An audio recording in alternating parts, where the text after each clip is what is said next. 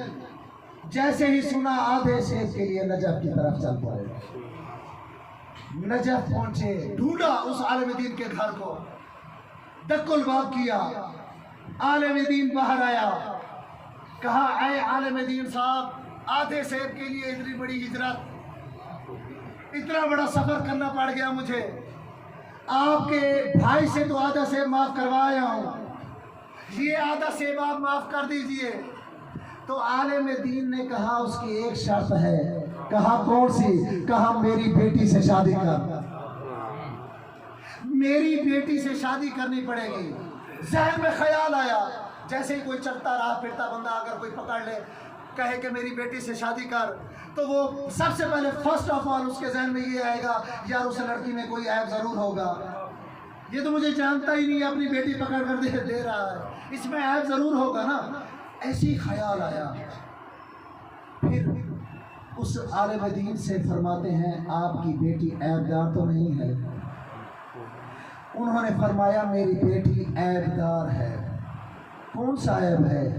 کہا میری بیٹی اندھی بھی ہے، گونگی بھی ہے، بہری بھی ہے، لنگڑی بھی ہے۔ اب دل ہی میں سوچنے لگے کہ کیا کروں، اندھی لڑکی ہے، بہری لڑکی ہے، لنگڑی لڑکی ہے، کیا کیا جائے؟ کیونکہ صراط مستقیم پر تھے، ایمان کی منزل پر فائز تھے، ایمان نے جھنجھوڑا اور ایمان نے، ضمیر نے یہ کہا بات سن، اس لڑکی کے ساتھ تو 20 سال گزارے گا، 30 سال گزارے گا، زندگی گزر جائے گی، مگر اگر اس نے آدھا سے معاف نہیں کیا تو برزخ میں بھی مشکل آئے گی، قبر میں۔ یہ ہے ایمان۔ ان سے کہتے ہیں کہ مجھے قبول ہے، جیسی بھی ہے قبول ہے، آدھا سے معاف کر۔ انہوں نے شادی ہو گئی، جب بیوی کو دیکھا، بیوی دیکھ رہی تھی، بیوی سن رہی تھی، تو بیوی سے کہتے ہیں ذرا چل کے دکھا، تو چل سکتی ہے؟ اس نے کہا جی مجھے آتا ہے، چل کے دکھا۔ وہ چلی، اس نے کہا آپ کے بابا نے کہا آپ عیب دار ہیں، آپ اندھی بھی ہیں، آپ بہری بھی ہیں، یہ اپنی ماں بہنوں کے لیے یہ جملہ عرض کر رہا ہوں، آپ لنگڑی بھی ہیں۔ تو اس نے کہا میرے بابا نے سچ فرمایا ہے۔ کیسے سچ فرمایا ہے؟ تو اس نے کہا میں اندھی اس لیے ہوں کہ میں نے کبھی بھی نامحرم کو نہیں دیکھا، میں بہری اس لیے ہوں کبھی بھی میں نے غیبت نہیں سنی، لنگڑی اس لیے ہوں کبھی بھی میں نے مشیت الہی کے بغیر گھر سے باہر قدم نہیں رکھا۔ توجہ فرمائیے آپ نے۔ پھر اس لڑکی نے کہا مقدس اردبیلی کے والد کو کہ پتہ ہے تو میرے گھر کیسے پہنچا ہے؟ کہا کیسے؟ کہا میرے بابا امیر کائنات کی زری پر گئے اور وہاں جا کر کہا اے امیر المومنین، تم نے مجھے مومنہ بیٹی تو دی ہے، ایک مومن داماد بھی دے، اور اس یہی وجہ تھی جب تو آدھا سیب لے کر میرے گھر آیا تو میرے بابا سمجھ گیا تجھے آدھا سیب نہیں لایا، علی لایا ہے۔ صراط مستقیم۔ یہی کربلا میں بھی یہی صراط مستقیم تھا۔ ہم نعرہ لگاتے ہیں نا ہر وقت، ہے ہماری درسگاہ حق کا سیدھا راستہ، صراط مستقیم۔ کربلا، امام حسین علیہ السلام نے، کبھی کربلا کو غور سے سن دیکھو۔ ہر وقت یہ نہیں ہوتا کہ ہر وقت یہ کہتے ہیں کہ بھی اس کا مصائب ہوا، اس کا نہیں ہوا، میں اس بات پر توجہ ہی نہیں دیتا رہتا، میں منطق کربلا بیان کرتا رہتا ہوں۔ جس چیز کا بھی مقدر ہوتا ہے رو لیتا ہے، مقدر نہیں ہوتا اوپر چلا جاتا ہے، مجھے کیا۔ منطق کربلا، فلسفہ کربلا کیا تھا؟ امام حسین علیہ السلام نے کربلا میں ایک لکیر کھینچی تھی.